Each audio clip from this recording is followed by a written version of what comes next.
साहित्य ज्ञान चैनल में आप सभी का स्वागत है। जिन छात्रों ने अभी तक चैनल को सब्सक्राइब नहीं किया है वे सब्सक्राइब कर लें और बेल आइकन को प्रेस कर लें, जिससे चैनल से जुड़ी हुई सूचनाएं आपको समय से मिलती रहें।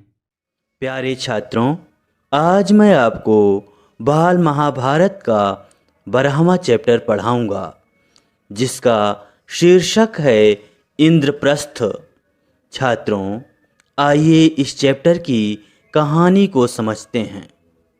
छात्रों, द्रौपदी के स्वयंवर में जो कुछ हुआ था उसकी खबर जब हस्तिनापुर पहुंची तो विदुर बड़े खुश हुए।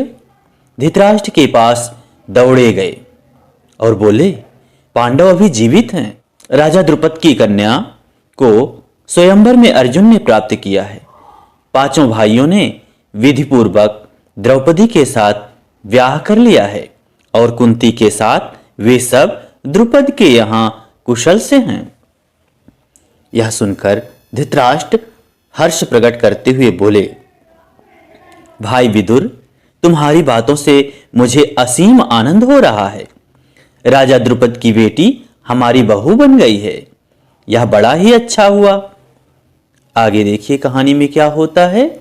उधर दुर्योधन को जब मालूम हुआ कि पांडवों ने लाख के घर की भीषण आग से किसी तरह बचकर और 1 बरस तक कहीं छिपे रहने के बाद अब पराक्रमी पांचाल राज की कन्या से विवाह कर लिया है और अब वे पहले से भी अधिक शक्तिशाली बन गए हैं, तो उनके प्रति उसके मन में ईर्ष्या की आग और अधिक प्रबल हो उठी। दबा हुआ वैर भाव फिर से जाग उठा। दुर्योधन और दुशासन ने शकुनी को अपना दुखड़ा सुनाया। मामा, अब क्या करें? अब तो द्रुपद कुमार, धृष्टद्युम्न और शिखंडी भी उसके साथी बन गए हैं। इसके बाद कर्ण और दुर्योधन धृतराष्ट्र के पास गए और एकांत में दुर्योधन ने उनसे कहा, पिताजी, जल्दी ही हम ऐसा कोई उपाय करें जिससे हम सदा के लिए निश्चिंत हो सकें। धृतराष्ट्र ने कहा, बेटा, तुम बिल्कुल ठीक कहते हो। तुम ही बताओ अब क्या करना चाहिए। दुर्योधन ने कहा, तो फिर हमें कोई ऐसा उपाय करना चाहिए जिससे पांडव यहां आए ही नहीं, क्योंकि यदि वे इधर आए तो जरूर राज्य पर भी अपना अधिकार जमाना चाहेंगे। इस पर कर्ण को हंसी आ गई। उसने कहा, दुर्योधन, अब 1 साल बाहर रहने और दुनिया देख लेने से उन्हें काफी अनुभव प्राप्त हो चुका है। एक शक्ति संपन्न राजा के यहां उन्होंने शरण ली है। इस पर उसके प्रति तुम्हारा वैर भाव उनसे छिपा नहीं है, इसलिए छल प्रपंच से अब काम नहीं बनेगा। आपस में फूट डालकर भी उनको हराना संभव नहीं है। राजा द्रुपद धन के प्रलोभन में पड़ने वाले व्यक्ति भी नहीं है।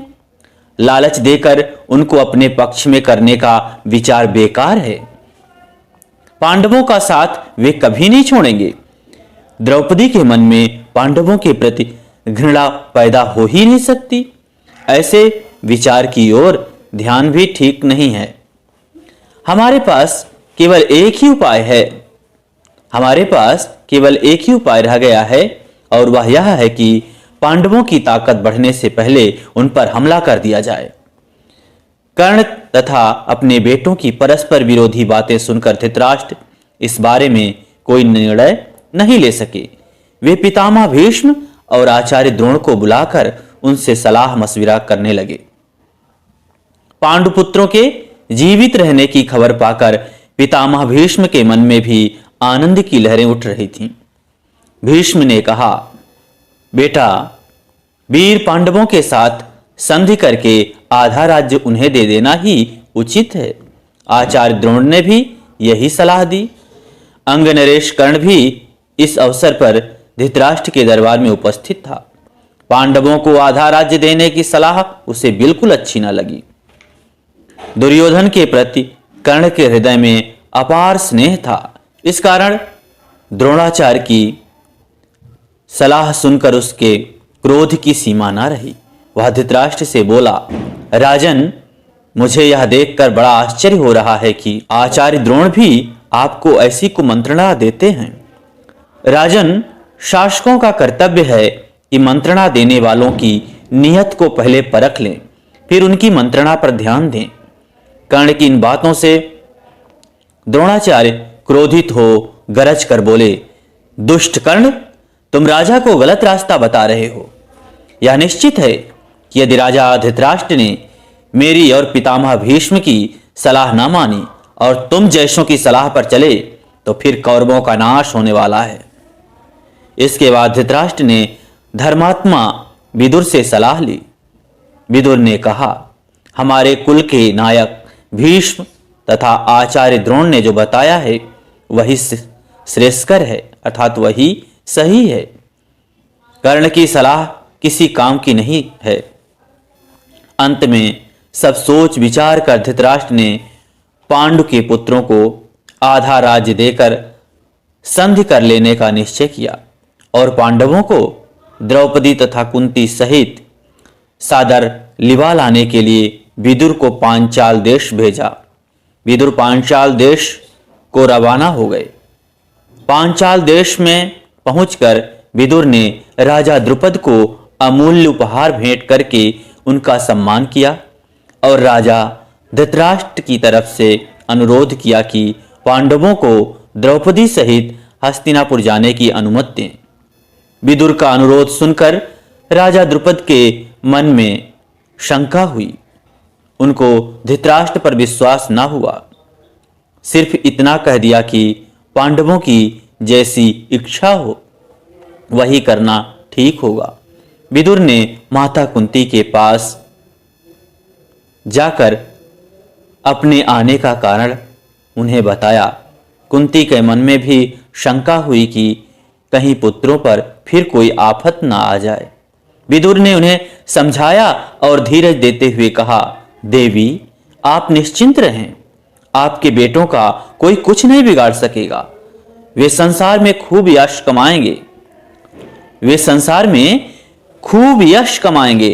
और विशाल राज्य के स्वामी बनेंगे। आप सब बेखटके हस्तिनापुर चलिए, अर्थात आप लोग निश्चिंत होकर हस्तिनापुर चलें।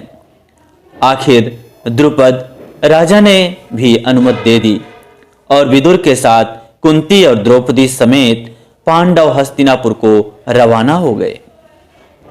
उधर हस्तिनापुर में पांडवों के स्वागत की बड़ी धूमधाम से तैयारियां होने लगी।